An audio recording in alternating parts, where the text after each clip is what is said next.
সালাম আলাইকুম সবাইকে ম্যাটফির পক্ষ থেকে সবাইকে স্বাগত। সিইউ এবং ক্লাস্টার এগ্রি ভর্তি পরীক্ষা কেন্দ্র করে আমার টার্গেট টপ 100 ইম্পর্টেন্ট টপিকস, যার আজকে দ্বিতীয় পর্ব। প্রথম পর্বে আমি প্রথম টপিক 1 থেকে টপিক 10 পর্যন্ত কথা বলছি। আজকে টপিক 11 থেকে আমাদের শুরু হবে। চলেন আমরা শুরু করি। টপিক 11 যেটা, সেটা হচ্ছে কাজ সংক্রান্ত প্রশ্নাবলী। কাজ থেকে মোটামুটি অঙ্ক আসতে দেখা যাচ্ছে। কাজ বলতে আমরা বুঝি, ধরো তোমার কাছে কোনো একটা বস্তু আছে, এই অবজেক্টের উপর যদি এফ পরিমাণ বল প্রযুক্ত হয় এবং সেই এফ বলের ক্রিয়ায় যদি বস্তুটার এস পরিমাণ সরণ হয়, অর্থাৎ এফ বলের ক্রিয়ায় বস্তুর সরণের মান যদি হয় এস পরিমাণ, তাহলে আমরা কাজ বলতে বুঝি বল, এই যে প্রযুক্ত বল, এবং এই যে সরণ, এই দুইটার ডট গুণনকে। বল এবং সরণ দুইটা ভেক্টর রাশি হওয়া সত্ত্বেও ডট গুণন হওয়ার কারণে আমার কৃত কাজ এটা স্কেলার রাশি, অর্থাৎ কাজের কোনো প্রকার ডিরেকশন থাকতেছে না। তো আমি এই এফ ডট এস এটাকে চাইলে এভাবে লিখতে পারি, এটা হচ্ছে এফ এস কস থিটা। দেখো, কাজের একককে আমরা বলতে পারি সেটা হচ্ছে জুল। আর এটার মাত্রা আছে অবশ্যই, বলের মাত্রা এবং স্বর্ণের মাত্রা। বলের মাত্রা হচ্ছে M L T inverse two, এবং স্বর্ণের মাত্রা হচ্ছে ইন্টু এল, তাহলে আমরা বলতে পারি M L square T inverse two. এটা হচ্ছে কাজের মাত্রা। এই যে অল্প একটু কথা বলতেছি, সেটা হচ্ছে কেবলমাত্র ধ্রুব বল দ্বারা কৃত কাজ। কেমন? ধ্রুব বল দ্বারা কৃত কাজ বলতে সময়ের শুরু হতে শেষ পর্যন্ত যেখানে বলের মানটা অপরিবর্তিত থাকতেছে। মনে করো একটা চেয়ারকে তুমি টেনে নিয়ে আসতেছো, তাহলে শুরু থেকে শেষ পর্যন্ত এই চেয়ারের উপর প্রযুক্ত ঘর্ষণ বলের মানের কোনো পরিবর্তন নাই, যদি তুমি সেম ফ্লোরের উপর টানতে থাকো। কিন্তু কখনো কখনো এমন হয় যে তুমি যদি সময়ের শুরু থেকে শেষ পর্যন্ত বলটাকে পরিবর্তন করে দাও, অর্থাৎ পরিবর্তনশীল বল দ্বারা কৃত কাজ কিভাবে হিসাব করবে? পরিবর্তনশীল বল দ্বারা কৃত কাজ হিসাব করার জন্য আমাদেরকে সমাকলনের সাহায্য নেওয়া লাগে। অর্থাৎ সেক্ষেত্রে সরণের সাপেক্ষে যদি আমরা পরিবর্তনশীল বলকে সমাকলন করে দেই, সে সমাকলিত ফলাফলটা আমার কৃত কাজকে নির্দেশ করবে। ওকে, তো এটা হচ্ছে এরকম দুই একটা এমসিকিউ আসলে দেখা গেছে, আমরা এগুলো আলোচনা করবো, সমস্যা নাই। খেয়াল করে দেখো, কাজ টোটাল তিনটা বিষয়ের উপর নির্ভর করতেছে ভাইয়া। একটা হচ্ছে বল, সরণ এবং তাদের মধ্যবর্তী কোণ। কাজের নির্ভরশীলতা তিনটি বিষয়ের উপর, এবং কাজের প্রকারভেদও তিন প্রকারই। কিভাবে? আপনি কস থিতার মানকে যদি পৃথক করতে চান, কস থিতার মানের উপর ভিত্তি করে আমি তিন ধরনের কাজ পাবো। এক হচ্ছে ধরো আমার ধনাত্মক কাজ, যখন কস থিতার মান ধনাত্মক, অর্থাৎ কস থিতা থিতার সূক্ষ্মকোণ মানগুলো আর কি, অর্থাৎ 0 থেকে 90 ডিগ্রি এর মাঝখানে যখন আমি থাকতেছি, ওই ক্ষেত্রে আমি ধনাত্মক ধর্মী কাজগুলো পাচ্ছি। ধনাত্মক কাজের উদাহরণগুলো একটু শিখে রাখবে। ব্যক্তি কর্তৃক কৃত কাজ। ধনাত্মক কাজ বলতে বুঝি বল যেদিকে প্রযুক্ত হচ্ছে বলের দিকে কৃত কাজ, হ্যাঁ। এজেন্ট কর্তৃক কৃত কাজ। এই সকল কাজের জন্য ডাব্লিউ এর মান পজিটিভ। কাজের মান ঋণাত্মকও হতে পারে, অর্থাৎ সেক্ষেত্রে হইতে পারে এরকম যে থিতার মান যদি স্থূলকোণ হয়, ঋণাত্মক কাজ, অর্থাৎ থিতা যদি 90 অপেক্ষা বড় এবং 180 অপেক্ষা ছোট বা সমান হয়ে যায়, সেক্ষেত্রে আমরা এটা বলি ঋণাত্মক কাজ। উদাহরণস্বরূপ মনে রাখতে পারো ঘর্ষণ বল দ্বারা কৃত কাজ, মনে রাখতে পারো বলের বিরুদ্ধে কৃত কাজ, কেমন, এই বাধাদানকারী বল দ্বারা কৃত কাজ। এই ছোট ছোট টপিক গুলা একটু পড়ে নিবে, কারণ সিওতে আমরা ম্যাথমেটিক্যাল টার্ম থেকে থিওরিটিক্যাল পার্ট বেশি আসতে দেখি। তোমরা যদি কোশ্চেন ব্যাংক খোলো, দেখতে পাবে এর অনেক এমসিকিউ আসছে। একটু চিন্তা করে দেখো, ধনাত্মক এবং ঋণাত্মকের মাঝখানে একটা কাজ কইরা যায়, এটা মোস্ট ইম্পর্টেন্ট। এটা হচ্ছে শূন্য কাজ, নাল ওয়ার্ক। কেমন? তো শূন্য কাজ কেন বেশি ইম্পর্টেন্ট? কারণ আমি যতগুলো উদাহরণ বলতে চাচ্ছি, প্রত্যেকটা কোনো না কোনো জায়গায় আসে একটা এমসিকিউ। ধরো 15-16-তে আসছে কি, কেন্দ্রমুখী বল দ্বারা কৃত কাজ কি? শূন্য কাজ। কারণ কেন্দ্রমুখী বল দ্বারা কৃত কাজে এফ এবং এস এর মধ্যবর্তী কোণ 90 ডিগ্রি হয়ে যাচ্ছে, আর শূন্য কাজ হওয়ার জন্য থিতা তো 90 হইতে হবেই। তাহলে কেন্দ্রমুখী বল দ্বারা কৃত কাজের পরিমাণ শূন্য। আমি এই পাশে লিখি যে কেন্দ্রমুখী বল দ্বারা কৃত কাজ, কেন্দ্রমুখী বল দ্বারা কৃত কাজ। আরেকটা ধরনের বল দ্বারা কৃত কাজ শূন্য, সেটা হচ্ছে সংরক্ষণশীল বল দ্বারা কৃত কাজ, অর্থাৎ কনজার্ভ ফোর্স যেগুলো, সংরক্ষণশীল বল দ্বারা কৃত কাজের মান শূন্য হয়ে থাকে। ঠিক আছে, আরো একটা আছে, অভিকর্ষ বল দ্বারা কৃত কাজও শূন্য হতে পারে যদি সেটা তুমি আনুভূমিক বরাবর ঘটাও। অভিকর্ষ বল দ্বারা আনুভূমিক সরণে কৃত কাজের মান শূন্য। মানে মনে করো আমার হাতের উপর এই একটা মার্কার আছে, রাইট? এই মার্কারটা যদি আমি ঠিক এই অবস্থান থেকে আনুভূমিক বরাবর কিছুটা সামনে সরিয়ে নিয়ে আসি, এখানে অভিকর্ষ বল দ্বারা কোনো প্রকার কাজ হয় নাই, অর্থাৎ এখানে ডাব্লিউ এর মান 0। বুঝতেছো? তাহলে অভিকর্ষ বল দ্বারা কৃত কাজ শূন্য, এটা ডিরেক্ট না বলে বলতে পারি অভিকর্ষ বল দ্বারা আনুভূমিক সরণে কৃত কাজের মান শূন্য।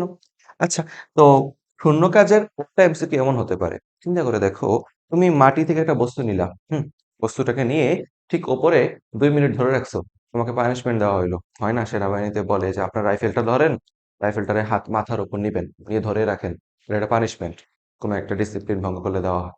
তো যদি তোমার এমন একটা জিনিস দেয় এন্ড দিন শেষে এসে জিজ্ঞাসা করা হয় যে আপনার এখানে কি পরিমাণ কাজ করা হয়েছে, আপনি যেটা বস্তুকে নির্দিষ্ট উচ্চতায় কিছুটা সময় যাবত ধরে রাখছিলেন, কি পরিমাণ কাজ আপনি এখানে সম্পাদন করছেন, সেটা হচ্ছে জিরো। কেন? কারণ তুমি যে বস্তুটাকে ধরে রাখছো, এই কাজের শুরু এবং শেষ পর্যন্ত স্মরণের মান তো শূন্য। হাত তো তুমি নাড়াও নাই। হ্যাঁ, হাতটাকে ধরে রাখতে তোমার যথেষ্ট পরিমাণে কষ্ট করতে হয়েছে, বাট যতই কষ্ট করো না কেন, শক্তি অপচয় করো না কেন, এখানে কোনো প্রকার কাজ সংগঠিত হয়নি। ওকে? ফিজিক্স অত্যন্ত নিঠুর একটা সাবজেক্ট এই বিষয়ে, যে ওনারা বলেন যে অনেক ক্ষেত্রে তুমি বল প্রয়োগ করতেছো, স্মরণ মানে বল প্রয়োগ করতেছো, স্মরণ হচ্ছে না তাই কাজ হচ্ছে না। ইনফ্যাক্ট কিছু কিছু কেস এমনও থাকে যেখানে বলও হয়, স্মরণও হয়, বাট কাজ হয় না। আমাদের এই কোশ্চেনটা দিয়ে একটু খেয়াল করো। এই প্রশ্নে বলা হচ্ছে 500 গ্রাম ভরের কোনো একটা অবজেক্ট আছে। সেই অবজেক্টের উপর যদি এই পরিমাণ বল প্রযুক্ত হয়, তাহলে x is equal to 0 থেকে x is equal to 2 পর্যন্ত স্মরণের জন্য কাজের মান নির্ণয় করো। এই কোশ্চেনটা জিএসটি পরীক্ষায় আসছে, বাট টপিকটা মোটামুটি ইম্পর্টেন্ট লাগতেছে। খেয়াল করে দেখো, আমরা কৃতকাজ জানি পরিবর্তনশীল বল আর কৃতকাজ হচ্ছে ইন্টিগ্রেশন, ফোর্স পরিবর্তনশীল বল, এবং সেই পরিবর্তনশীল বলকে স্মরণের সাপেক্ষে সমাকলন করা লাগে। সমাকলনের লিমিট 0 থেকে 2 পর্যন্ত। কাজ করে ফেলি। Integration of 6x square minus 4x 0 to 2 dx। দেখো সমাকলন যদি করে ফেলো, 6x স্কয়ারের সমাকলন হলে হবে 6x cube by 3 minus 4x square by 2, limit 0 থেকে 2। এবার এই পুরো ভ্যালুগুলো যদি আমরা ইনপুট করে দেই, সেটা হচ্ছে 3 দিয়ে কেটে দিলে এটা 2 হয়ে যাচ্ছে, এটাও 2 হয়ে যাচ্ছে, 2 কমন নিয়ে নিতে পারি।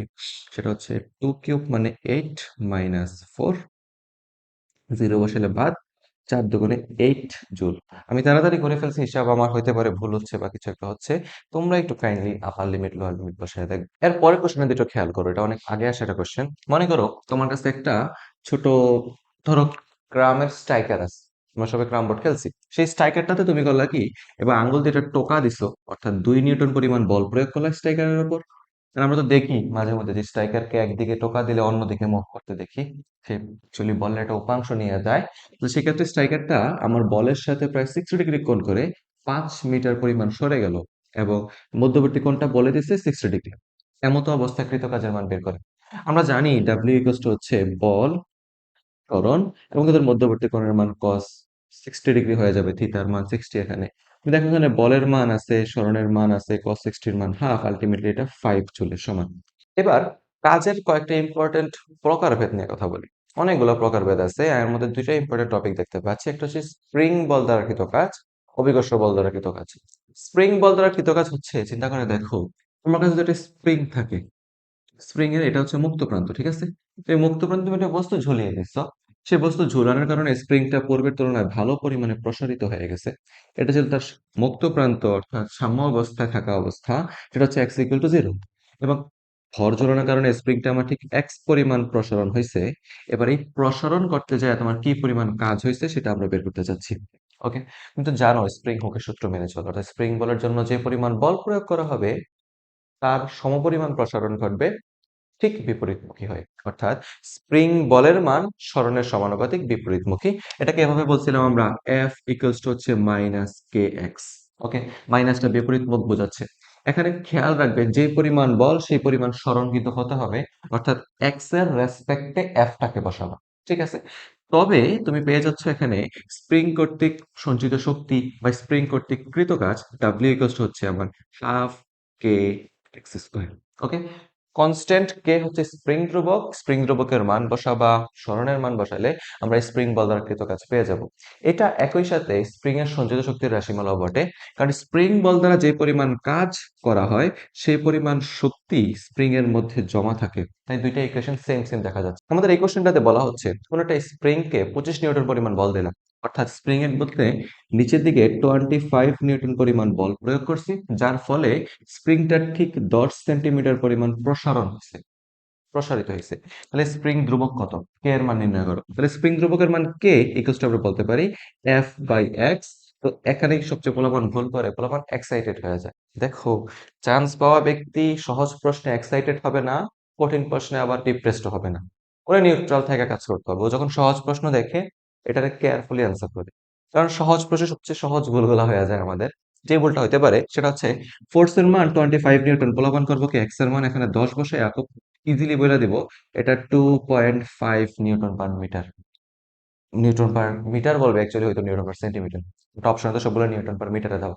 যে ভুলটা হইতেছে সেন্টিমিটারে মিটারে নাও নাই, এটা ভুল। অবশ্যই এটাকে মিটারে নিয়ে কনভার্ট করে ফেলো। 0.1, তাহলে এটা হয়ে যাচ্ছে 250 নিউটন পার মিটার।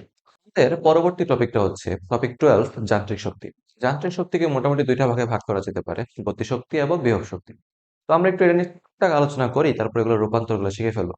গতিশক্তি হচ্ছে কোনো একটা বস্তু তার গতিজড়তার কারণে তার মধ্যে যে পরিমাণ শক্তি অর্জন করে, রাইট? আমরা গতিশক্তি বলি। কোন একটা ভরের বস্তু যদি থাকে, এই বস্তুটার আদি অবস্থার বেগ হচ্ছে ইউ, তুমি এখানে এটারে কিক করলা, এফ পরিমাণ বল প্রয়োগ করার কারণে এর বেগ বৃদ্ধি পেয়ে ভি তে চলে গেছে। তাহলে এই বস্তুটার মোট গতিশক্তি ই কে, অ্যাকচুয়ালি গতিশক্তির পরিবর্তনে আমরা এটাকে বলি, এটা হচ্ছে half M V square minus U square. অধিকাংশ স্টুডেন্টরা এই সমীকরণটাকে হাফ এম ভি স্কোয়ার আকারে চিনে, কারণ তাদের ক্ষেত্রে তারা জানে যে অধিকাংশ ক্ষেত্রে আহ আদি বেগটা শূন্য অবস্থায় থাকে, স্থির অবস্থা থেকে যাত্রা করা থাকে। বাট সবসময় যে স্থির থেকে যাত্রা করবে এমন কথা নাই, মাঝে মাঝে গতিশীল অবস্থা থেকে আরো বেশি গতিশীল হতে পারে। এই গতিশক্তি হাফ এম ভি স্কোয়ার, এটাকে চাইলে আমরা আরেকটু ইলাবোরেট করতে পারি। খেয়াল করে দেখেন, আপনার যদি বলা হয় যে স্থির অবস্থাতে যাত্রা করছে, তাহলে ই কে ইকুয়ালস টু হয়ে যাবে তোমার কাছে হাফ এম ভি স্কোয়ার, নিচে কিছু নাই। আমি যদি উপরে একটা এম যুক্ত করে নিচে একটা এম রেখে দেই, খুব বেশি ভুল হচ্ছে না তো? তো দেখো, ই কে ইকুয়ালস টু থাকতেছে এম ভি হোল স্কোয়ারে বলা যায় এম ভি মানে ভরবেগ, ভরবেগরে বলা যেতে পারে P square by twice F. তাহলে বুঝতে পারতেছো গতিশক্তির সাথে ভরবেগের সম্পর্ক বর্গের সমানুপাতিক, গতিশক্তির সাথে বেগের সম্পর্ক বর্গের সমানুপাতিক। অর্থাৎ যদি কখনো বলা হয় কোনো একটি গতিশীল বস্তুর বেগ দ্বিগুণ করা হয়েছে, গতিশক্তি কত গুণ? 4 গুণ। ভরবেগ 4 গুণ করা হয়েছে, গতিশক্তি কত? 16 গুণ। অর্থাৎ যত গুণ বাড়ানো হবে তার স্কয়ার হারে গতিশক্তিটা বৃদ্ধি পাচ্ছে। এরকম একটা অঙ্ক আইসা পড়ে যে ধরো কোনো একটা নির্দিষ্ট ব্যাগের একটি একটি বুলেট একটি তক্তাকে ভেদ করতে পারে। যদি এর ব্যাগকে আমরা 3 গুণ করে দেই বা n গুণ করে দেই, সেটি কতটি তক্তা ভেদ করতে পারবে? এখান থেকে সিম্পলি বলতে পারো যে ব্যাগ যদি আমার n গুণ হয়, সেক্ষেত্রে তক্তা সে n স্কয়ার পরিমাণ ভেদ করতে পারবে। একদম সিম্পল সহজ একটা সূত্র। ওকে, যদি বলা হয় কোনো একটি নির্দিষ্ট বুলেট ভি ব্যাগে একটি তক্তাকে ভেদ করতে পারে, এর ব্যাগ 3 গুণ করলে কয়টি তক্তা ভেদ করতে পারে? তুমি সিম্পলি নামতা বলবা 3 3 9 বা 3 স্কয়ার 9, কয়টি তক্তা ভেদ করতে পারবে? এরকম ছোট ছোট এমসিকিউ আসছে, আমি এগুলা দেখিয়ে দিব। আর নেক্সটে আরেকটা প্রবলেম আসে যে এই দুটুকু লাইনটা দিয়ে একটা এমসিকিউ হয়েছে, বলছে কোন একটা বস্তুর ভরবেগ এবং গতিশক্তি সম্পর্ক নির্ধারণ করো। অর্থাৎ P equals to root over 2m E K, এইটাই ছিল অপশনে। এরকম 4টা অপশন মিলাই দিছে, তার মধ্যে একটা হচ্ছে এটা। এই ছিল গতিশক্তি, কাইনেটিক এনার্জি কে ই। যদি একটু পাশাপাশি রেখে দেই, হ্যাঁ, বিভব শক্তিটা জানতে চাই। বিভব শক্তিটা কি? দেখো, যান্ত্রিক শক্তির সংজ্ঞা যখন আমি একাডেমিকে পড়ছিলাম বা কারোকে তোমাদের যাদেরকে পড়াইছিলাম, সেটা হচ্ছে যান্ত্রিক শক্তি হচ্ছে কোনো একটা বস্তুর অবস্থা কিংবা অবস্থান, এই দুটো জিনিসের পরিবর্তনের কারণে যে পরিমাণ কাজ হয়, সেই কাজ কর্তৃক সঞ্চিত শক্তি। হুম। অবস্থা মানে ভাই, অবস্থা মানে হচ্ছে কোনো একটা বস্তু স্থির অবস্থা ছিল, তাকে তুমি গতিশীল অবস্থায় নিছো, গতিশক্তি। আর অবস্থান মানে হচ্ছে কোন একটা বস্তু মাটিতে সিম্পলি পড়েছিল, তুমি এটাকে তুইলা মাটি থেকে নির্দিষ্ট উচ্চতায় নিছো, তার অবস্থান বা পজিশনে চেঞ্জ করে ফেলছো, এটা হচ্ছে তার জন্য বিভব শক্তির মান। অর্থাৎ কোন একটা বস্তুর অবস্থানের পরিবর্তন করার জন্য যে পরিমাণ কাজ সংগঠিত হয়, অ্যাকচুয়ালি যে পরিমাণ অভিকর্ষ বল দ্বারা কাজ সংগঠিত হয়, তাকে আমরা বলতেছি বিভব শক্তি। এখন বিভব শক্তি তোমার তো দুই রকম হতে পারে, যে ভাইয়া আনুভূমিক বরাবরও তো আমি পরিবর্তন করতে পারি অবস্থানের, হ্যাঁ, উলম্ব বরাবরও পরিবর্তন করতে পারি। যারা ভিডিওটা দেখতেছো, তোমরা দেখছিলে একটা পার্টে বলছিলাম যে আনুভূমিক সরণে অভিকর্ষ বল দ্বারা কিছু কাজের মান শূন্য, অর্থাৎ বিভব শক্তির হিসাব নিকাশ কেবল উলম্ব বরাবর হচ্ছে, আনুভূমিক বরাবর হচ্ছে না। তার মানে কোন একটা বস্তুকে মাটি থেকে নির্দিষ্ট উচ্চতায় যদি তুলে নিয়ে আসি, এই অ্যাম্বরের একটা বস্তুকে, তাহলে এই অ্যাম্বরের বস্তুতে অভিকর্ষ বল দ্বারা কৃত কাজ হয়ে যাবে W ইকুয়ালস টু mgh। এই অভিকর্ষ বল দ্বারা কৃত কাজটাই বস্তুটাতে আলটিমেটলি বিভব শক্তি আকারে জমা হবে EP ইকুয়ালস টু mgh। ঠিকঠাক, যেখানে H ঠান্ডা মাথায় মনে রাখবেন, H হচ্ছে এখানে উলম্ব সরণ, অন্য কোনো প্রকার সরণ না। কিছু কিছু ম্যাথ এমন হতে পারে যে একটা আনত তল আছে, আনত তলে একটা কোনো একজন ব্যক্তি অ্যাম্বরের বোঝা নিয়ে মাটি হতে নির্দিষ্ট উচ্চতায়, H উচ্চতায় পৌঁছালেন, হ্যাঁ, এই বোঝাটা নিয়ে গেছেন। তাহলে এই যে এ থেকে বি বিন্দুতে নিয়ে গেছেন, তাহলে কি পরিমাণ কাজ সংঘটিত হয়েছে বস্তু কর্তৃক? তাহলে তুমি বলবা সিম্পলি কাজ হইতেছে ডাব্লিউ, যেই পরিমাণ ভর নিয়ে তিনি উঠছেন তার ভর জি, এবং এই বিসি উচ্চতাটা, এইচ উচ্চতাটা। এখানে তার পথ হচ্ছে এবি বরাবর, বাট কৃতকাজ হিসাব করার জন্য হিসাবটা হচ্ছে বিসি বরাবর, কারণ অভিকর্ষ বল দ্বারা কৃতকাজ পথের দৈর্ঘ্যের উপর নির্ভরশীল না, এটা কেবল উলম্ব সরণের উপর নির্ভরশীল। অর্থাৎ এই যে ভার্টিক্যাল একটা হাইট আছে, কেবল এটাই অভিকর্ষ বল দ্বারা কৃতকাজের মানকে পরিবর্তন করতে পারে, অন্য কোনো কিছু না। আমাদের পরবর্তী টপিক সেটা হচ্ছে যান্ত্রিক শক্তির রূপান্তর। যান্ত্রিক শক্তিগুলো রূপান্তরিত হওয়া প্রয়োজন। যেমন তুমি শক্তির নিত্যতা সূত্র থেকে জানো যে কোনো একটা বস্তুর গতির যে কোনো অবস্থানে মোট শক্তি সবসময় ধ্রুব থাকে, শক্তি বিনষ্ট হয় না, সৃষ্ট হয় না, এই অবস্থা কথাবার্তা। তাহলে বস্তুটার সর্বনিম্ন অবস্থানে মোট শক্তি ই, সর্বোচ্চ অবস্থানে বস্তুটার মোট শক্তি ই বলতেছে সমান। আমরা জানি সর্বনিম্ন অবস্থানে বস্তুটার মোট শক্তি হচ্ছে গতিশক্তি, বিভব শক্তি বলতে তো কিছু নাই। আর সর্বোচ্চ অবস্থানে বস্তুটার মোট শক্তি হচ্ছে বিভব শক্তি, গতিশক্তি বলতে কিছু নাই। তাহলে কি স্যার আপনি এটা বলবেন যে কোনো একটা বস্তুর ভূমি স্পর্শ করার মুহূর্তে গতিশক্তি, ভূমি স্পর্শ করার মুহূর্তে গতিশক্তি সর্বোচ্চ বিন্দুতে বিভব শক্তি সমান? জি, আমি সেটাই বলবো। সর্বোচ্চ বিন্দুতে বিভব শক্তির সমান হয়ে থাকে। এটা একটা ট্রিকি লাইন, মাথায় রাখবে, এমসিকিউ সহজ হবে।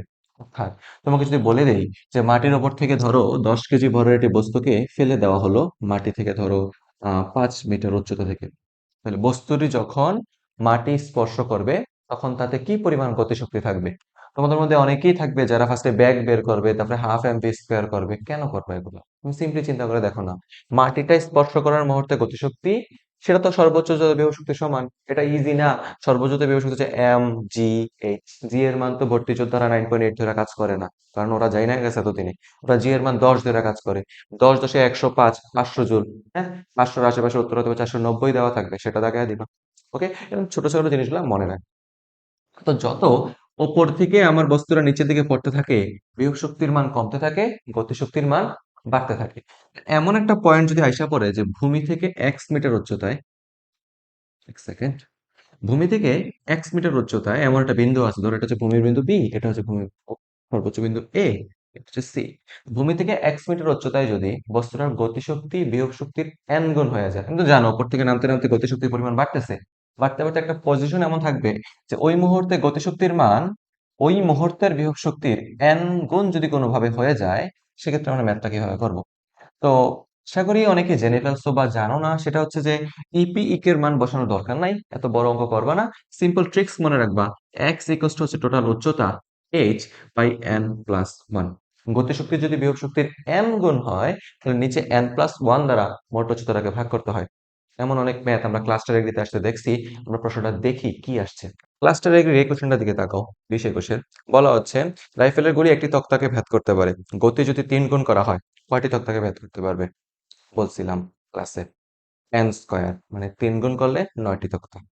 তারপরে আরো বলছে, খেয়াল করে দেখো, বলতেছে 300 মিটার উচ্চতা থেকে একটি অভিকর্ষ টানে মুক্তভাবে পড়ন্ত বস্তুর কত উচ্চতায়, ভূমি থেকে কত উচ্চতায় গতিশক্তি বিভব শক্তির অর্ধেক হবে, অর্থাৎ ই কে এপির হাফ।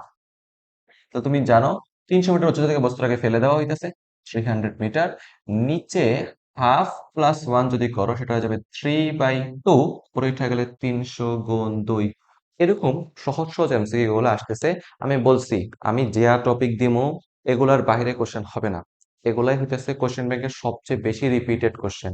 এর থেকে বাইরে কোশ্চেন তুমি চাইলেও বের করে নিয়ে আসতে পারবা না এই মুহূর্তে। এই চ্যাপ্টারের শেষ টপিক সেটা হচ্ছে ক্ষমতা, কর্মদক্ষতা, ইটিসি। তো টপিক 14-তে আমরা যে আলোচনাগুলো করতেছি, দেখো ক্ষমতা মানে বুঝতেছি কোন একটা বস্তু একক সময়ে যে পরিমাণ কাজকে শক্তিতে রূপান্তর করতে পারে, সেটা হচ্ছে W/T। কোন একটা বস্তু সাধারণত কৃতকাজ বলতে আমরা অভিকর্ষ কৃতকাজটাকে বুঝি, সেটা হচ্ছে mgh/T। ক্ষমতা, পাওয়ার, রাইট? ক্ষমতার এককটা কি হবে ভাইয়া? Joule per second, in short words watt. আর ক্ষমতার মাত্রা ইম্পর্টেন্ট পরীক্ষা আসছে, সেটা হচ্ছে ml²। আচ্ছা দেখো, আমি আমার মাত্রা ভুলে গেছি, আমার মনে থাকে না কিছু জিনিস, কাজ করে বের করে নিয়ে আসতে পারবো। ওপরে হচ্ছে ভাইয়া কাজের মাত্রা, সেটা হচ্ছে ml²T ইনভার্স 2। নিচে হচ্ছে সময়ের মাত্রা, সেটা হচ্ছে টি, তাহলে এটা হয়ে গেছে ml²T ইনভার্স 3। এটা হচ্ছে ক্ষমতার মাত্রা, এটা হচ্ছে কাজের মাত্রা, প্লাস এটা হচ্ছে শক্তির মাত্রা। এটাও একটা ম্যাথ আসছে যে কাজ এবং শক্তির মাত্রা সমমাত্রিক কিনা, যে কোন দুটি জিনিসের মাত্রা সমান, কাজ এবং শক্তির মাত্রা, কারণ তারা পরস্পর কনভার্টেবল অবস্থায় থাকে। ক্ষমতার মাত্রা, ঠিক আছে? তো যদি বলা হয় যে কর্মদক্ষতা বলতে কি বুঝি, কর্মদক্ষতা এটা ইকুয়াল টু হচ্ছে আউটপুট পাওয়ারকে ইনপুট পাওয়ার দ্বারা ভাগ করবে, শতকরায় নিবে, অঙ্ক শেষ। আউটপুট পাওয়ার মানে যে পরিমাণ ক্ষমতা, যে পরিমাণ কাজ আমি পাচ্ছি, প্রাপ্ত। আর ইনপুট পাওয়ার মানে ওই কাজটা পাওয়ার জন্য যে পরিমাণ শক্তি বা ক্ষমতা আমি প্রয়োগ করতেছি, প্রদত্ত। ঠিকঠাক।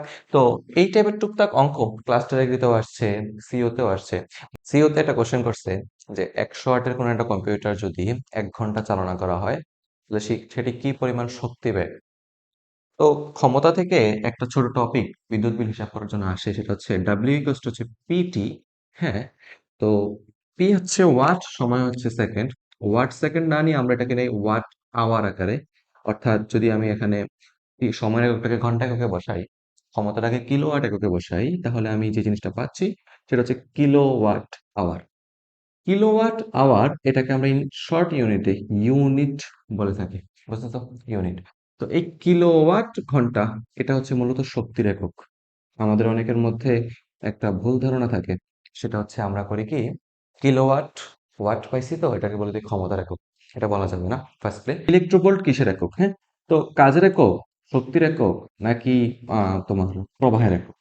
এখানে মানুষের মধ্যে একটু ব্রেনটা গলে যায়, ওই চাপ থাকে তো মাথার মধ্যে, পরীক্ষা হলে ফার্স্ট ওয়ার্ডটা হয় ইলেকট্রনের সাথে প্রবাহের সম্পর্ক ভালো, দ্যাটস ওয়াই পোলাপান প্রবাহ দাগে আসা করে। কইরো না, পথসামুখে পা দিও না, রাইট? কারণ সিওর কোশ্চেন এমনি সহজ হইতেছে, ডাব্লিউ ইকুয়াল টু এফএস দিয়ে অঙ্ক আসে। সহজ অঙ্ক কেউ ছাড় দেয় না। তাহলে এই পরীক্ষায় মিস করে কারা চান্স, যারা এই সহজ সহজ যেগুলো দুই একটা ভুল করে দেয়। কারণ সিও তে এত বেশি কাট মার্ক থাকে যে 0.25 এর জন্য তুমি কয়েকশো জনের নিচে পড়তে যাচ্ছ। তো এগুলো তুমি করিও না। সেকেন্ড কথা হচ্ছে কিলোওয়াট ঘন্টা কিসের একক? শক্তির একক। এটা কোনো সময় ক্ষমতার একক ছিল না, রাইট? এখানে শক্তি হিসাব করা হইতেছে। আর সেকেন্ডলি, 1 কিলোওয়াট ঘন্টা বলতে ভাই আপনি কি বুঝেন? সেটা হচ্ছে 3.6, মানে বুঝি 1 কিলোওয়াট পেটে যন্ত্র যদি 1 ঘন্টা যাবত চালনা করা হয়, যে পরিমাণ শক্তি গ্রহণ করতো বা অপচয় করতো, খরচ করতো, সেটা কনভার্ট করলে 3.6 ইন্টু 10 পাওয়ার 6 জুল হয়ে যায়। আলটিমেটলি দেখেন ইউনিটও জুলে আসতেছে। তাহলে এটা কিসের একক? শক্তির একক। রিপিট আফটার মি, এটা শক্তি। তাহলে যেটা নিয়ে শুরু করছিলাম, 100 ওয়াটের একটা কম্পিউটার যদি 1 ঘন্টা যাবত চালনা করা হয়, কতটুকু শক্তি অপচয় করবে? সে 100 ওয়াট ঘন্টা পরিমাণ শক্তি অপচয় করবে। In short words, say 0.1 kilowatt ঘন্টা পরিমাণ শক্তি অপচয় করবে, অর্থাৎ 0.1 ইউনিট পরিমাণ বিদ্যুৎ। তারপরে কোশ্চেন, কোন যন্ত্রের ক্ষমতা 16 ওয়াট, সে 4 মিনিটে কি পরিমাণ কাজ করে? উত্তর কর। আমি যদি এখন ক্লাস 9-এর একটা বাচ্চা নিয়ে আসি, বলি বাবা বলো কোন একটা যন্ত্র যার ক্ষমতা ধরো 16 ওয়াট, এটা 4 মিনিটে কি পরিমাণ কাজ করবে? তাহলে সেও উত্তর করতে পারবে, কারণ আমরা জানি ডাব্লিউ ইকুয়ালস টু হচ্ছে পিটি।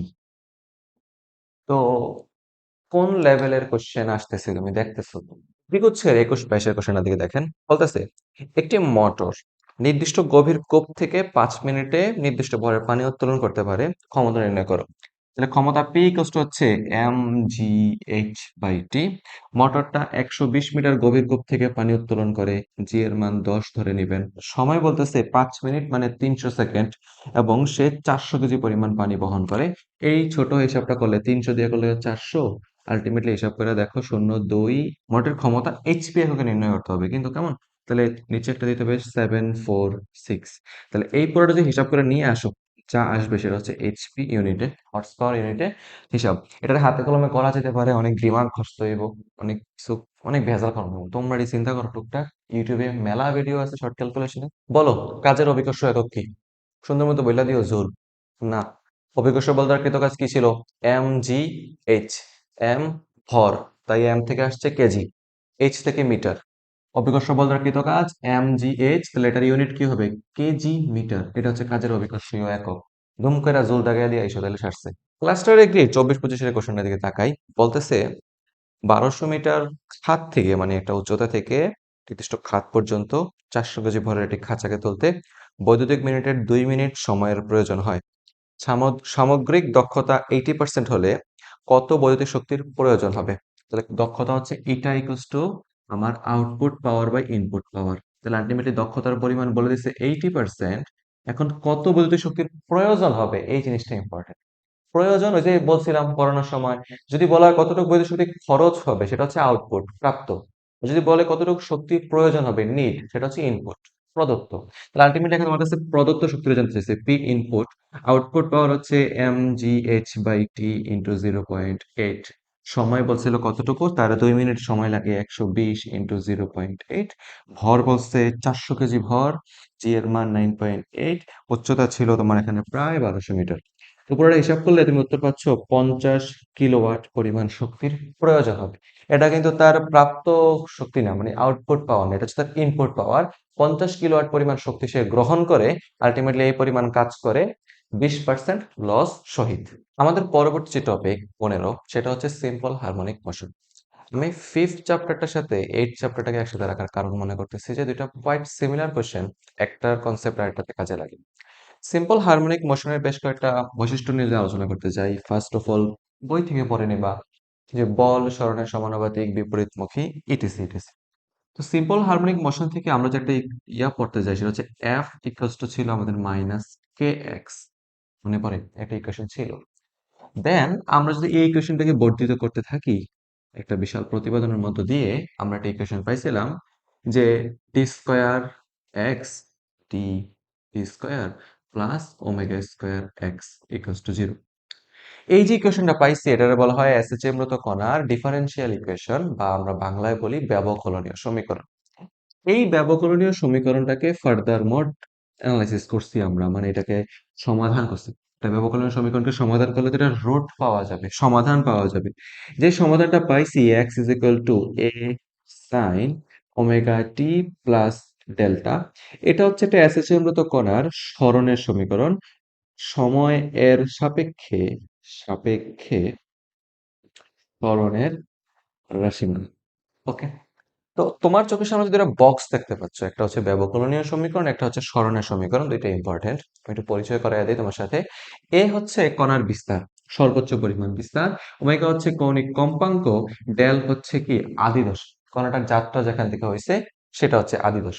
যদি কণাটার যাত্রা সাম্যবিন্দু সাপেক্ষে হয়, তাহলে তুমি সেক্ষেত্রে ডেলের মানটা 0 বসায় দেবে। ওকে, তো সিইউ ফিজিক্স বা এগ্রি ফিজিক্স আমি দেখছি কোশ্চেন খুব বেশি হার্ড করে না, অধিকাংশ ক্ষেত্রে ডেল্টার মান শূন্যই থাকে। ওকে, তাহলে চিন্তা করে দেখেন সাইনের সহগটা বিস্তার হবে, আর এখানে তো ওমেগা আছে, ওমেগা মানে হচ্ছে কৌণিক কম্পাঙ্ক। চিন্তা করে দেখো সাইনোসয়েডাল গ্রাফ আলটিমেটলি দেখতে কিরকম হয়, সাইনোসয়েডাল গ্রাফ দেখতে হয় এরকম। ওকে, এটা হচ্ছে আমার x is equal two A sine omega P. ডেল্টার মান শূন্য কেন? কারণ সে মূল বিন্দু থেকে যাত্রা শুরু করছিল, দ্যাটস ওয়াই ডেল্টার মান শূন্য। এখন এই যে সর্বোচ্চ পরিমাণ সরণ যেখানে হয়েছে, এটার আমরা বলতেছি তার বিস্তার বিন্দু এ। ওকে, সামহাও যদি এমন হয়ে যেত যে কণাটা, হ্যাঁ, আমার এইভাবে যাত্রা শুরু করতো, এইভাবে যাত্রা শুরু করে যাইতো। ওকে, সেক্ষেত্রে এই যে কালো কালির মানে গ্রাফটা দেখতে পাচ্ছ, এটা কিন্তু সাইনোসয়েডাল গ্রাফ না, এটা হচ্ছে 90 ডিগ্রি পিছনে। দেখো মূলবিন্দুর সাপেক্ষে 90 ডিগ্রি কি হয়েছে, ফরওয়ার্ডেড অবস্থায় আছে, পিছিয়ে আছে। তো এই যে 90 ডিগ্রি শেপ, ফেজ শিফট হয়ে আছে, দ্যাটস ওয়াই এটা আমরা বলি কোসাইন গ্রাফ বা কজের গ্রাফ। তোমরা ত্রিকোণমিতি পড়ছো না, sine 90 degree plus theta equal to cos theta. 90 plus মানে কি, 90 ডিগ্রি শিফটেড। দ্যাটস ওয়াই গ্রাফটাকে যদি আমি 90 ডিগ্রি পিছনে শিফট করে দেই, সেটা একটা কজের গ্রাফ হয়ে যাবে। আর যদি একদম ঠিক মূল বিন্দুতে শুরু করে, তাহলে সাইনোসয়েডাল গ্রাফ হয়ে যাবে। ওকে, এই দুটুকু জিনিসের আলোকে, বোর্ডের এই তিনটা টপিকের আলোকে আমি তিনটা এমসিকিউ দেখাই দিতে পারবো তোমাকে। খেয়াল করে দেখো, এইটা সিও 24-25 ফিজিক্সে আসছে, যেখানে আমার একটা সমীকরণ দিয়ে দিছিল, সমীকরণ দেখে বলতেছি দাঁড়াও। এই যে লাল কালার যে তরঙ্গটা আমি দেখতে পাচ্ছি, বি তরঙ্গ যেটা, সেটা আমার উত্তর হওয়া উচিত। বাট একটু থামো, আমি কিন্তু বলছিলাম এটা হচ্ছে এ সাইন ওমেগা টি প্লাস 0, অর্থাৎ মূল বিন্দু থেকে শুরু করলে ডেল্টার মান 0। বাট হোয়াট ইফ এটা আমার 90 ডিগ্রি শিফটেড অবস্থাতে শুরু হইলো? তুমি তো জানো যে সাইন 90 প্লাস এক্স রে আলটিমেটলি বলা যেতে পারে কস এক্স। দেখছো কোথায় ধরাটা খাই গেছিলা? এই যে 90 ডিগ্রি শিফটেড অবস্থায় তুমি তো সাইন এক্স দেখতেছো, এক্স প্লাস 90 আছে, 90 প্লাস এক্স যদি বসায় দাও, এটা হচ্ছে কস এক্স, অর্থাৎ এটা কোসাইনের গ্রাফ। এই কালো যে গ্রাফটা আছে, যেই তরঙ্গটা আছে, এটা আলটিমেটলি কস কে নির্দেশ করে। দ্যাটস এর উত্তর হবে এ। ওকে, কোশ্চেনটাকে একটা কুইক সামারি করে দেই। এই একটা সমীকরণ দিয়ে বলতেছে, এই যে এই সমীকরণটা দিয়ে বলতেছে যে এ এবং বি এর মধ্যে কোন তরঙ্গটি এই সমীকরণটাকে ডেসক্রাইব করে। তো আমরা অবশ্যই এ দাগাবো, কারণ আমি যে কালো কালি যে দেখতে পাচ্ছি সেটাই একমাত্র আমার কস কে নির্দেশ করতেছে। আর আমি জানি এখানে সাইনের গ্রাফ হবে না, কারণ এখানে সাইন 90 প্লাস এক্স আছে। সাইন 90 প্লাস এক্স মানে আলটিমেটলি কজের সমান। এটা যদি দিকে 90 ডিগ্রি না দিয়ে জাস্ট সিম্পলি আমার নিচের রেখাটার মতো দিত এ সাইন সামথিং কিছু একটা, তাইলে কোনো ঝামেলা ছিল না। সেক্ষেত্রে এটা লাল তরঙ্গটা অর্থাৎ বিটাকে রিপ্রেজেন্ট করতো। 22-23 কোশ্চেনটার দিকে তাকাও। এখানে একটা সমীকরণ দেওয়া আছে, সমীকরণ দেওয়া বলছে তরঙ্গস্থিত কণাটির সর্বাধিক বেগ কত। আমরা যদি এই সমীকরণটাকে আমার আদর্শ সমীকরণ x equal to A sine omega t plus ডেল্টার সাথে কম্পেয়ার করি, তাহলে সাইনের সহগ এটা আমার বিস্তার, এর মান হচ্ছে 20, এবং ওমেগা যেটা হচ্ছে টি এর সহগ সেটা হচ্ছে আমার 31। তাহলে আমরা জানি ম্যাক্সিমাম ভেলোসিটি ভি ম্যাক্স হচ্ছে এ ওমেগার সমান, তাহলে 31 × 20 মানে হচ্ছে 620 মিটার পার সেকেন্ড। কোশ্চেনটা ক্লাস্টার এগ্রি 24-25 আসছে। প্রশ্নটা বলতেছে যে কোন একটা কণার ব্যবকলনের সমীকরণ যদি এমন দেওয়া থাকে তাহলে তার কৌণিক কম্পাঙ্কের মান নির্ণয় করো। আমরা একটু আগে দেখছিলাম ব্যবকলনের সমীকরণের আদর্শ আকার যেটা হচ্ছে D square X DT square plus omega square X equal to 0। পোলাপান যেখানে যেই ভুলটা গণহারে করবা সেটা হচ্ছে এক্স এর সহগটাকে ওমেগা স্কোয়ার ধরে নিবা। ধরা উচিত, ঠিক আছে, বাট এক্স এর সহগ ওমেগা স্কোয়ার তখন হয় যদি আমার ডিটি স্কোয়ারের সহগটা 1 থাকে। এখানে সহগ আছে 6, তাহলে মূল আকারে বানানোর জন্য আমার মূল সমীকরণটাকে আদর্শ আকারে কনভার্ট করা উচিত, অর্থাৎ দুই পাশে 6 দ্বারা ভাগ করে দেই। এটা হয়ে যাবে 25x ইকুয়ালস টু 0। তাহলে এইবার তুমি কম্প্যারিজন করে বলতে পারো ওমেগা স্কোয়ারের মান হচ্ছে 25, কৌণিক কম্পাঙ্কের মান 5। পরবর্তী টপিকে আমরা টপিক 16তে যাই, সরল দোলকটাকে অ্যানালাইসিস করতে চাই। একটা সিম্পল পেন্ডুলাম দেখতে কেমন হয় দেখো। একটা সিম্পল পেন্ডুলাম হচ্ছে কোন একটা নির্দিষ্ট দৃঢ় অবলম্বনের সাথে সুতার মাথায় একটা বস্তুকে ঝুলিয়ে দিলাম। এই যে বস্তুটাকে ঝুলিয়ে দিচ্ছে এটাকে আমরা বলি গোলক পিণ্ড, বা এটাকে আমরা বলি দোলক, কিংবা বই এটাকে বলে বব। তো এই ববের ভর যদি এম হয়, যে সুতার দৈর্ঘ্যটা যদি এল হয়, তাহলে এই সিম্পল পেন্ডুলামটার পর্যায়কাল টি ইকুয়ালস টু হচ্ছে 2π√L/g। তোমার কাছে দেখা মনে হইতে পারে ভাইয়া সরল দোলকের নির্ভরশীলতা, হ্যাঁ, মনে হয় তাহলে দুইটা। কারণ আমি দেখতে পাচ্ছি সরল দোলকের দোলনকাল তোমার দৈর্ঘ্য এবং অভিকর্ষ ত্বরণের উপর নির্ভর করে, ঠিক না? বাট এমন না, সরল দোলকের টোটাল 4টা সূত্র আছে। সরল দোলকের যে 4টা সূত্র আছে, সূত্রগুলো হচ্ছে আলটিমেটলি প্রথম হচ্ছে সমকালের সূত্র, ওকে, তারপরে হচ্ছে তোমার দৈর্ঘ্যের সূত্র, এগুলো একটু পড়ে নিবা। সমকালের সূত্র কি বলছে? সমকালের সূত্রতে বলা হচ্ছে যে কোন একটা সরলদোলক তার যেই তুমি কার্যকরী দৈর্ঘ্যতেই দোল দাও না কেন, প্রত্যেকটা দোলনকাল সমান সময়ে সংঘটিত হবে। কোনো একটা বেশি, শুরুর দিকে গুলা বেশি পরের দিকে ছোট এমন কিছু না। প্রত্যেকটি দোলনের পর্যায়কালের মান সমান, অর্থাৎ পর্যায়কাল অপরিবর্তিত, সহজ ভাষা। দ্বিতীয়টা হচ্ছে দৈর্ঘ্যের সূত্র। সরল দোলকের জন্য তুমি দৈর্ঘ্যের মান যত বাড়াবা পর্যায়কাল তত বৃদ্ধি পাবে, অ্যাকচুয়ালি বর্গের সমানুপাতিক হারে বৃদ্ধি পাবে। এরপরটা হচ্ছে আমার দৈর্ঘ্যের সূত্র, যেখানে টি প্রপোর্শনাল √L বলছে। তৃতীয়টা হচ্ছে অভিকর্ষজ ত্বরণের সূত্র, যেখানে বলেছে টি প্রপোর্শনাল টু 1/√g। অভিকর্ষ ত্বরণ যত কম হবে দোলনকাল তত বেশি হবে। হ্যাঁ, উল্টা করেও বলা যায়, অভিকর্ষ ত্বরণের মান যত বেশি হবে দোলনকাল তত কম হবে। তারপরে বলতেছে ববের সূত্র, অর্থাৎ তৃতীয় যেটা এটা হচ্ছে বব বা দোলটের সূত্র। সেখানে বলতেছে টি কখনোই এম এর উপর ডিপেন্ড করে না, অর্থাৎ ববের ভর যত বাড়াও যত কমাও যাই করো না কেন, এই দোলট বা পিণ্ডের ভরের উপর সরল দোলকের দোলনকাল নির্ভরশীল নয়। তো সিও তে এরকম প্রশ্ন দেখা যায় যে কোন একটি সরল দোলকের ববের ভর যদি 3 গুণ করা হয় দোলনকাল কত গুণ হবে। ঠিক আছে, ফেমাস ক্যাটাগরি এমসিকিউ, বলবা যে অপরিবর্তিত থাকবে, চেঞ্জ হইতেছে না। এই ছোটখাটো ম্যাথগুলো নিয়ে কাজ করা লাগে। এখানে ছোট করে বলে রাখি, কোন একটা সরল দোলক, এটাকে যদি তুমি ধরো পৃথিবীর কেন্দ্রে নিয়ে যাও, অথবা তুমি যদি এটাকে মহাকাশে নিয়ে যাও, হ্যাঁ, মহাশূন্যে নিয়ে যাও, তাহলে ঘটনা কি হয়ে যাবে? ঘটনা হচ্ছে পৃথিবীর কেন্দ্র হোক বা পৃথিবীর বাইরে মহাশূন্য হোক, সেখানে জি এর কোনো মান থাকতেছে না। দ্যাটস ওয়াই দোলনকালের মান হয়ে যাচ্ছে অসীম, সামথিং রে জিরো দ্বারা ভাগ করলে অসীম হয়, এবং কম্পাঙ্কের মান হয়ে যাচ্ছে শূন্য। ওকে, তো এই দুইটা জিনিসটা একটু ঠান্ডা মাথায় মনে রাখার চেষ্টা করবে, গোলাবে না যে জি এর মান শূন্য বইলে মনে হয় টি এর মান শূন্য, এমন কিছু না। দোলনকাল অসীম হয়ে যাবে, অর্থাৎ এটা তোমাদের কারো কারো আছে না যে তোমরা নিজেকে কাম ব্যাকের একটা প্রতিশ্রুতি দাও যে আমি কাম ব্যাক দিব, তাহলে তোমার এই বর্তমান অবস্থা থেকে কামব্যাকের অবস্থার দোলনকাল কত?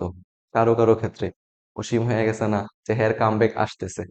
সে ফার্স্ট ইয়ারও বলছে কামব্যাক দিবে, সেকেন্ড ইয়ারও বলছে, টেস্টের পরেও বলছে, এইচএসসি পরীক্ষা দিয়ে আইসা নিজেরে খুব থুবড়ে মুবড়ে বলছে আমি এবার অ্যাডমিশনে পাঠিয়ে দিব। পরীক্ষার তার আর 20 মিনিট বাকি আছে, সে এই ভিডিওটারও স্কিপ স্কিপ করে দেখতেছে। কি বলবো তার, তার কামব্যাক তো আসলেই অসীম পরিমাণ সময় লাগবে কামব্যাক দিতে। দ্বিগুচ্ছের কোশ্চেন দিয়ে খেয়াল করো, প্রশ্ন বলতেছে সরলদোলকের দৈর্ঘ্য অপরটির দ্বিগুণ। ওকে, তো দ্বিতীয় সরলদোলকের দোলনকাল 3 সেকেন্ড হলে প্রথমটা দোলনকাল কত? প্রথম কোশ্চেনটা দিকে খেয়াল করো, একটি সরলদোলকের দৈর্ঘ্য, অর্থাৎ প্রথমটা যদি হয় L1, দ্বিতীয়টা যদি হয় L2, প্রথমটার দৈর্ঘ্য দ্বিতীয়টার দ্বিগুণ অর্থাৎ L1 হচ্ছে 2L2। দ্বিতীয় সরল দোলকের দোলনকাল অর্থাৎ T2 এর মান যদি 3 সেকেন্ড হয় তাহলে প্রথমটা T1 এর মান কত? তাহলে আমরা তো জানি যে T1/T2 ইকুয়ালস হচ্ছে √L1/L2। ঠিক আছে, তো T1 এর মান যদি রেখে দেই, T2 এর মান হচ্ছে 3 সেকেন্ড, √L1/L2 এর মান হচ্ছে হাফ, তাহলে আলটিমেটলি রেজাল্ট আসতেছে হাফ না, L1 এর মান যদি 2L2 বসাই দিই এটা হয়ে যাবে 2। তাহলে আলটিমেট রেজাল্ট হচ্ছে T1 ইকুয়ালস টু √2, 3√2 সেকেন্ড। √2 এর মান 1.41, তাহলে রেজাল্টটা হবে 3 ইন্টু 1.5, ধরো না 4.5 এর আশেপাশে কিছু একটা হওয়ার কথা। জি, 4.24 সেকেন্ড, 3 নম্বর অপশনটা। এরপরে কোয়েশ্চেনটা একটা সেলিব্রিটি প্রবলেম। সেলিব্রিটি বলার কারণ হচ্ছে এটা সব জায়গায় আসে, মানে ওনার হাইপ প্রত্যেকটা ইউনিভার্সিটি ধরে রাখছেন। প্রশ্নটা পড়ো। বলা হচ্ছে 50 সেন্টিমিটার দীর্ঘ একটি সরল দোলক, প্রথম দোলক যেটা দৈর্ঘ্য হচ্ছে 50 সেন্টিমিটার দীর্ঘ, সেই সরল দোলকটা প্রতি মিনিটে, হ্যাঁ, 40 বার দোলন দেয় এবং এটার দৈর্ঘ্য যদি 200 সেন্টিমিটার করা হয় তাহলে সেটা 60 বার দোলন নিতে কত সময় লাগাবে? সময়ের মানটা জানতে চাচ্ছি। তো দেখো, আমরা যদি দৈর্ঘ্যের সাথে দোলনকালের সম্পর্ক বের করতে চাই, সেটা হচ্ছে T1/T2 ইকুয়ালস টু হচ্ছে √L1/L2। আদি অবস্থায় দৈর্ঘ্যের মান ছিল 50 সেন্টিমিটার, পরিবর্তিত অবস্থায় 200, আদি অবস্থায় দোলনকালের মান ছিল কত? √50/200 মানে 1/4 বা হাফ। এইবার দেখেন, দোলনকালের সংজ্ঞা বলতে আমরা কি জানি? টি ইকুয়ালস টু হচ্ছে আমাদের সময় ভাই পর্যায় সংখ্যা, রাইট? তাহলে আমরা যদি সিম্পলি হিসাব করি, উপরে সময় লাগতেছে 1 মিনিটে 40 বার, তাহলে প্রথমটার ক্ষেত্রে T1 এর জন্য হবে সময় 1 মিনিট 60 সেকেন্ডে 40 বার দোলন। দ্বিতীয়টার ক্ষেত্রে সময়ের মানটাই জানতে চাইছে, দোলন সংখ্যা হচ্ছে 60 বার। এটা যদি ফুলি প্রসেস করে নিয়ে আসতে পারেন, T2 এর মানটা আলটিমেট রেজাল্ট অনুসারে হয়ে যাবে সেটা 180 সেকেন্ডের মতো সময় আসবে। এর পরের যে টপিক সেটা হচ্ছে আমাদের সেকেন্ড দোলক। সেকেন্ড দোলকের আলোচনা যদি করতে চাই, যে দোলকের দোলনকাল 2 সেকেন্ড বা প্রতি অর্ধ সেকেন্ড, প্রতি 1 সেকেন্ড একটি অর্ধ দোলন সম্পাদন করে, তাকে আমরা সেকেন্ড দোলক বলি। তো সেকেন্ড দোলক সম্পর্কে একটা ইন্টারেস্টিং ফ্যাক্ট জেনে রাখো। সেকেন্ড দোলক, তো ফার্স্ট, প্রথম যে ফ্যাক্ট এটা বলতে চাচ্ছি সেটা হচ্ছে দোলনকাল 2 সেকেন্ড। কি কইলেন ভাইয়া, এটা এটা তো জানি আমরা সবাই। আচ্ছা, তো আরেকটা ফ্যাক্ট বলি, টি ইজ ইকুয়াল টু 2π√L/g হইলে সেটা কার্যকরী দৈর্ঘ্য হয়ে যায় 99.29 সেন্টিমিটার। ওকে, এটাও জানো? আচ্ছা, তাহলে নিশ্চয়ই এটা জানো না যে সেকেন্ড দোলকের ফ্রিকোয়েন্সি এফ যদি দোলনকাল হয় 2 সেকেন্ড, ফ্রিকোয়েন্সি 0.5 হার্জ। এটা নিশ্চয়ই জানতা না? এটাও জানো? তাহলে তাহলে ভাই সেকেন্ড দোলক থেকে জানার মতো আর কিছু নাই। আর ছোট একটা টপিক আছে, সেটা হচ্ছে সেকেন্ড দোলকের ব্যবহার। কি কি জায়গায় ব্যবহার করি? খনির গভীরতা নির্ণয়ে ব্যবহার করি, পাহাড়ের উচ্চতা নির্ণয়ে ব্যবহার করি, ঠিক না? কোন একটা সেকেন্ড দোলককে যদি তুমি নির্দিষ্ট উচ্চতা বিশিষ্ট বা গভীরতা বিশিষ্ট খনিতে নিয়ে যাও, সেটা দোলনকাল কি হয়? পরিবর্তিত হয়ে যায়। তাহলে পরিবর্তিত দোলনকাল T2 ইকুয়ালস টু হচ্ছে, যদি দৈনিক কিছু পরিমাণ সময় সে হারায় বা লাভ করে, সেক্ষেত্রে 86,400 ইন্টু 2, 86,400 প্লাস মাইনাস এক্স হয়। এক্স হচ্ছে যেই পরিমাণ সময় মিসম্যাচ করতেছে, অর্থাৎ যে পরিমাণ সময় হারাচ্ছে বা লাভ করতেছে। যদি কখনো বলা হয় প্লাস, যে দৈনিক সে সময় লাভ করে বা এতটুকু সময় ধরো দ্রুত চলে, এত সেকেন্ড দ্রুত চলে, তাহলে তুমি এখানে কি করবা? প্লাস সিম্বলটা ইউজ করবা। যদি বলে সে সময় হারায় বা ধীরে চলে, হ্যাঁ, সেক্ষেত্রে আমরা মাইনাস সিম্বলটা ইউজ করবো। পরিবর্তিত দোলনকাল যদি জানা থাকে তাহলে পাহাড়ের উচ্চতা নির্ণয় তো একদম পানির মতো ইজি। এইচ ইকুয়ালস টু হচ্ছে T2/T1 মাইনাস 1 ইন্টু আর, এটা হচ্ছে আমার পাহাড়ের উচ্চতা নির্ণয়ের ফর্মুলা। তো আমি কোশ্চেন ব্যাংক ঘাইটে যা দেখছি, যে এই উচ্চতা নির্ণয়ের অঙ্ক একদম নাই বললেই চলে, মানে বিলুপ্ত হয়ে গেছে। কারণ এত হেভি ক্যালকুলেশনের ম্যাথ ওনারা দিবেন না। যদিও এগুলো দেওয়া উচিত বা করা যাবে 30 সেকেন্ডের মধ্যে চাইলে, বাট ওনারা দেন না এত হেভি ক্যালকুলেশনের ম্যাথ। স্টিল তুমি এই সতর্ক থাকো, কারণ ঢাকা বিশ্ববিদ্যালয়ের 23-24 ফিজিক্স এবং 24-25 ফিজিক্সের মাঝখানে তফাৎ হইতেছে আকাশ আর পাতাল। বুঝবো আমার কথা? মানে 23-24 পোলাপান ফিজিক্স দেখা 24-25 পোলাপান প্রিপারেশন নিছে, মানে এইচএসসি 23 ব্যাচ যে পরীক্ষা দিছে, এইচএসসি 24 ব্যাচ ভাবছে তার মতোই তো কোশ্চেন হবে বা তার সমপরিমাণ কোশ্চেন হবে, খুব বেশি ট্রিকি হবে না। পরে আমরা যা দেখছি কি, যে জিআরইর কোশ্চেন 2001 সালে যেটা আসছে, এটা ডিও ফিজিক্স 24-25 তুলে দিছে। আমি এটা নিয়ে ভিডিও বানিয়ে দেখাইছি যে দেখ পোলাপান জিআরইর কোশ্চেন তুলে দিতেছে। জিআরই হইতাছে মানুষ যখন পিএইচডি করতে যায়, পিএইচডি করতে যাওয়ার আগে আমরা এই প্রশ্ন মানে সলভ করি, পরীক্ষা দিই। তো এনিথিং ক্যান হ্যাপেন। হইতে পারে যে কোনো কিছু। এবার কিছু র্যাপিড কোয়েশ্চেন সলভ করে ফেলি। ছোট ছোট কোয়েশ্চেন গুলো লিখতে বিরক্ত লাগে। ফার্স্ট কোয়েশ্চেনে বলতেছে একটি সেকেন্ড দোলকের দৈর্ঘ্য যদি 4 গুণ করা হয়, দোলনকাল কত? চিন্তা করে দেখো, সেকেন্ড দোলকের দৈর্ঘ্য L2 তুমি কত গুণ করছো? 4 গুণ। তাহলে দোলনকাল কত গুণ হবে? আমরা জানি T proportional to root over L। দৈর্ঘ্য 4 গুণ করলে দোলনকাল হয়ে যাবে 2 গুণ। এটার উত্তর হচ্ছে সিম্পলি 2 গুণ। 2 গুণ দেওয়া নাই, সেকেন্ড আকারে দেওয়া আছে। সেকেন্ড দোলকের দোলনকাল হচ্ছে 2 সেকেন্ড। 2 গুণ হয়ে গেলে কত হয়ে যাবে? 4 সেকেন্ড। বলা হইতেছে এসএসএম মৃত কণার ত্বরণ নির্ণয় করো। ত্বরণ বলতে কি বুঝি আমরা? এ ইকুয়ালস টু হচ্ছে মাইনাস ওমেগা স্কয়ার এক্স। এটা হচ্ছে এসএসএম মৃত কণার ত্বরণের সমীকরণ। F equals to minus K X থেকে আসছে। ঠিক আছে, আমরা জানি F is equal to M A, K is equal to হচ্ছে M omega square X. K এর মানে এম ওমেগা স্কয়ার এর সমান। দুই পাশ থেকে যদি এম এম কাইটা দেই তাহলে A equal to minus omega square x আসে। আরেকটা রিপিট কোশ্চেন, বলা হইতেছে ঘড়ির সেকেন্ডের কাটার কৌণিক বেগ কত? আমি পার্ট ওয়ানে আলোচনা করছিলাম নিউটনের বলবিদ্যাতে যে ঘড়ির সেকেন্ডের কাটা, মিনিটের কাটা, ঘন্টার কাটার কৌণিক বেগ কিভাবে বের করতে হয়, এগুলোর অনুপাত কিভাবে করতে হয়। কাইন্ডলি একটু ভিডিওটা ক্লিক করেন, দেখেন, উপকার হবে। এই ছিল টপিক 11 থেকে 15। মোট 15টা টপিকের মধ্যে আমি ফার্স্ট পেপারে 4টা চ্যাপ্টার শেষ করে ফেলছি। ফার্স্ট পেপারের চ্যাপ্টার আছে কয়টা? আম, বেশি নাই, 6, 7, 10, 3টা আছে। আমার মনে হয় না আমার ফিজিক্সে টোটাল 100টা টপিকও দেওয়া লাগবে। আই গেস আমি তোমাদের জন্য আরো টপিক কমায় নিয়ে আসতে পারবো।